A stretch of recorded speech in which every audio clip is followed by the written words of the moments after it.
जिनके आंसू अभी रुक नहीं रहे हैं, वो अब आपको पाकर आपकी सेवा से कितने।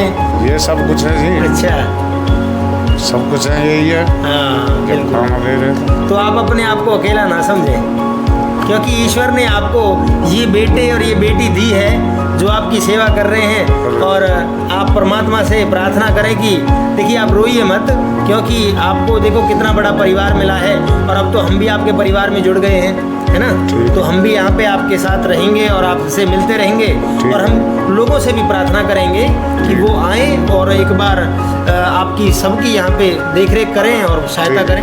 ठीक है जी।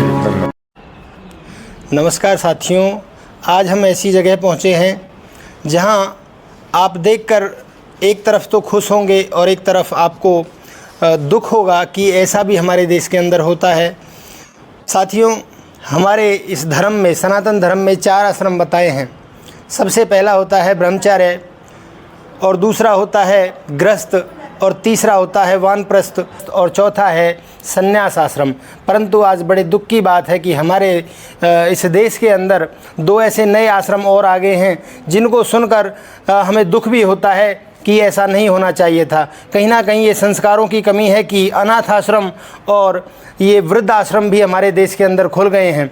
जो उनको चलाते हैं, मैं उनको साधुवाद करता हूं, मैं उनको धन्यवाद करता हूं कि कहीं ना कहीं वो उन बेटों की उनकी जो ड्यूटी है उसको निभा रहे हैं, उनकी सेवा कर रहे हैं।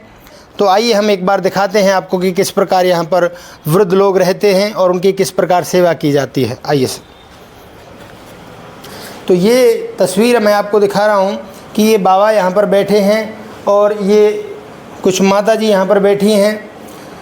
ये अपनी मर्ज़ी से यहाँ पर नहीं रह रही हैं। मैं आपको पहली बात बता देता हूँ, कहीं ना कहीं एक मजबूरी है कि इनको यहाँ पर रहना पड़ रहा है।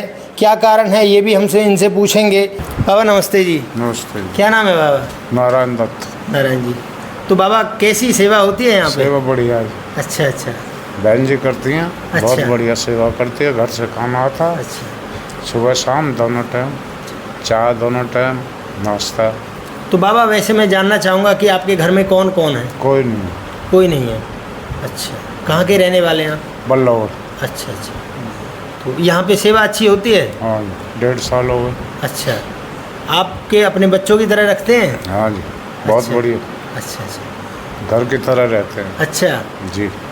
चलिए, तो ये देखिए, आप से एक तरफ आप कह रहे हैं कि आपका कोई नहीं है, परंतु मैं तो कह रहा हूँ कि ये आपके जो हैं। ये सब कुछ है जी। अच्छा, सब कुछ है, यही है। हाँ जब खाना दे रहे थे। तो आप अपने आप को अकेला ना समझें, क्योंकि ईश्वर ने आपको ये बेटे और ये बेटी दी है जो आपकी सेवा कर रहे हैं। और आप परमात्मा से प्रार्थना करें कि देखिए आप रोइए मत, क्योंकि आपको देखो कितना बड़ा परिवार मिला है, और अब तो हम भी आपके परिवार में जुड़ गए हैं, है ना। तो हम भी यहाँ पे आपके साथ रहेंगे और आपसे मिलते रहेंगे, और हम लोगों से भी प्रार्थना करेंगे कि वो आएँ और एक बार आपकी सबकी यहाँ पे देख रेख करें और सहायता करें। ठीक है जी, धन्यवाद जी। तो और भी यहाँ पे हैं जी। माता नमस्ते। नमस्ते। क्या नाम है आपका? मेरा नाम कमल। अच्छा, तो ये पैर में कैसे चोट लग गई? गिर गई दीवार से। अच्छा, कब गिर गई? महीना हो गया। अरे रे रे। तो यहाँ पे सेवा अच्छी होती है आपकी? हाँ। अच्छा, घर के जैसा मानता घर है। के जैसा होता है। तो आपके घर में कौन कौन है? कोई नहीं है हमारा। अच्छा, कोई नहीं है। घर पे कोई नहीं है। अच्छा, तो आदमी भी खत्म हो गया, बेटा भी खत्म हो गया। अच्छा अच्छा। तो कोई बात नहीं, अब ये बेटा बेटी आपके हैं, ये आपकी सेवा कर रहे हैं, तो भगवान से प्रार्थना करें कि ये आपकी सेवा करते रहें, और ऐसे ही जिनके कोई नहीं है उनके ये बन के रहे, है ना। नहीं, करता बढ़िया सेवा करता अच्छा है। अच्छा। किसी चीज़ की कोई नहीं परेशानी नहीं नहीं, है? घर के जैसा मानता है हमको। अच्छा अच्छा, ठीक बात है। चलिए और भी जानते हैं। नमस्ते माता जी। नमस्ते। क्या नाम है आपका? ममता। ममता, कहाँ के रहने वाले हो? पलवल की। पलवल से? रान को तो मुरादाबाद की हूँ। अच्छा। पलवल किराए पर रह रहे हैं। अच्छा अच्छा। देखिए, इनको कुछ थोड़ा बोलने में समस्या है, बोल नहीं पाती हैं अच्छे से, परंतु यहाँ पे ठीक सेवा होती है आपकी? हाँ, चाय रोटी पानी सब होता। अच्छा, समय पे मिलता है? हाँ। अच्छा अच्छा। तो चलिए, देखिए, ये शब्दों से इतना कुछ नहीं कह पा रहे हैं, परंतु इनकी जो आँखों के आंसू हैं जो इनकी भावना है वो बहुत कुछ बयां कर रही है कि कहीं ना कहीं उन्हें अपनापन यहाँ पे इतना मिल रहा है, इतना प्रेम मिल रहा है, इतना प्यार मिल रहा है कि वो बस कुछ कह नहीं पा रहे हैं। जी नमस्कार, क्या नाम है जी? जी मेरा नाम कांता देवी है। जी कांता जी, सबसे पहले तो मैं आपको बहुत बहुत धन्यवाद कहना चाहूँगा कि आज के इस युग के अंदर आप इतना नेक काम कर रही हैं और कहीं ना कहीं आपके पूर्व जन्म के ही ये संस्कार रहे होंगे। ईश्वर ने ही शायद आपको ये काम सौंपा है जिसे आप बहुत अच्छी तरह कर रहे हैं और इन बड़े बूढ़ों की सेवा आप कर रहे हैं। तो मैं सबसे पहले जानना चाहूँगा कि ये जो वृद्धाश्रम है ये आपने किस सोच से बनाया है? जी इसके लिए मुझे प्रेरणा मेरे पति से मिली है और जो कि एक सोशल वर्क का भी काम करते हैं, वैसे पुलिस में नौकरी करते हैं और उनका काम मिसिंग बच्चों के लिए और लावारिस लोगों के लिए, तो उनको देख के ही मुझे प्रेरणा मिली है। तो उससे ही मुझे भी ये लगा कि क्यों ना मैं भी कुछ समाज के लिए, उन बेसहाराओं के लिए कुछ करूं जिनका कोई नहीं है या जिनको उनके बच्चों ने ठुकरा दिया है। तो उसको सोचकर ही मैंने ये कदम उठाया है। बहुत अच्छा आप काम कर रही हैं वाकई। तो इसके लिए आपको सपोर्ट कैसे मिलता है? कौन आपको सपोर्ट करता है ये सब काम करने के लिए, या आप अपनी घर से ही सैलरी से ही अपने काम करते हैं? इसके लिए हमें गांव समाज से थोड़ा बहुत सपोर्ट मिलता है और बाकी हम अपनी सैलरी से ही 2 रोटी 2 वक्त का खाना इनको देते हैं। बहुत अच्छा है। जिनकी एक भावना होती है कि किसी के लिए कुछ किया जाए तो वो भी अपनी एक सैलरी से, अपनी एक कमाई से इन लोगों की हेल्प करते हैं, जैसा भी जिससे भी बनता है। क्या परेशानी होती है आपको ये सब करने में, उसके बारे में हमें मुझे बताएं। देखो जी, परेशानियां तो हर कोई काम करने में होती हैं। कोई भी ऐसा काम नहीं है जिसके लिए हमें संघर्ष ना करना पड़े। छोटी मोटी परेशानियां होती रहती हैं, पर देखो जी परमात्मा सब कुछ रास्ता निकाल देता है सबके लिए। देखिए उनके आंसू अभी रुक नहीं रहे हैं। वो अब आपको पाकर आपकी सेवा से कितने एक भावुक हो गए हैं। बिल्कुल भावुक। और देखो जी, ये कहीं ना कहीं ये ईश्वर से भी यही प्रार्थना कर रहे होंगे कि आप ये सेवा करती रहें और उन्हें अपनापन ये मिलता रहे।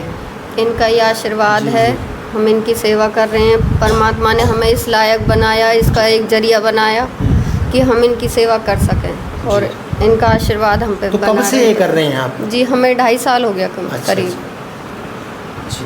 तो मैं जानना चाहूँगा कि सरकार से या प्रशासन से किसी प्रकार की मदद मिल पाती है? अभी हमें सरकार से, प्रशासन से किसी भी प्रकार की कोई मदद नहीं मिलती।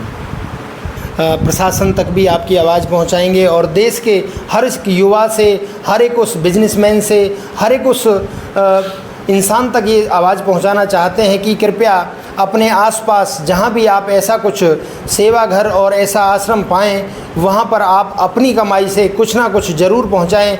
ये आप पैसा ही नहीं पहुंचाते, आप अपनी सेवा भी पहुंचा सकते हैं, कुछ कपड़े पहुंचा सकते हैं और किसी भी प्रकार से आप मदद कर सकते हैं। तो ऐसा एक भाव आप अपने अंदर लाएं और इस देश के अंदर जो हमारे पूर्वज हुए हैं, जिन्होंने निस्वार्थ भाव इस देश की सेवा करी थी, ऐसी ही एक सेवा का रूप ये कांता देवी जी और इनके पति कर रहे हैं। तो कुछ कहना चाहेंगी कि ऐसे बच्चों को जो कहीं ना कहीं अपने पेरेंट्स को छोड़ देते हैं? मैं यही कहना चाहूँगी कि जैसे बचपन में बच्चों को माँ बाप की ज़रूरत होती है, उसी प्रकार से बुजुर्गों को बुढ़ापे में अपने बच्चों की ज़रूरत होती है। तो यही प्रार्थना करूँगी, अनुरोध करूँगी कि अब अपने माँ बाप को ऐसे कहीं भी ना छोड़ें और किसी कारणवश कोई भी मजबूरी है, रखना नहीं चाहते या इस सक्षम नहीं है रखने में, तो हमारे यहाँ छोड़ सकते हैं। कृपया करके रोड पर ना छोड़ें। बिल्कुल। देखिए हर माँ बाप का एक सपना होता है कि जब उसका बच्चा बड़ा हो जाएगा तो कहीं ना कहीं वो उसकी सेवा करेगा, और ये एक सबकी इच्छा रहती है। इसीलिए तो संतान की उत्पत्ति की जाती है, संतान को जन्म दिया जाता है। तो इन सपनों को समझें और अपने माँ बाप की सेवा करें और कभी भी ऐसा दिन आपको ना देखना पड़े, इसके लिए आप भी अपने बच्चों को ऐसे संस्कार दें कि जिससे आपकी वो बुढ़ापे में सेवा कर सकें। देखिए सेवा घर आश्रम, सेवा घर वृद्धाश्रम में आप अपनी मदद पहुंचा सकते हैं और ऐसी एक सोच को दोबारा से आप बदल सकते हैं। इस समाज के लिए, इस क्षेत्र के लिए, इस देश के लिए आप भी एक मिसाल बन सकते हैं, जैसा कि हमारे यहाँ पर कांता देवी जी ने किया है और उनके पति ने किया है। देश की सेवा के साथ साथ वो यहाँ पर भी इन बुज़ुर्गों की सेवा कर रहे हैं, तो हम सल्यूट करते हैं उनको और उनकी इस सोच को। बहुत बहुत धन्यवाद। और इस वीडियो को ज़्यादा से ज़्यादा शेयर करें, लोगों तक पहुँचाएँ। नमस्कार।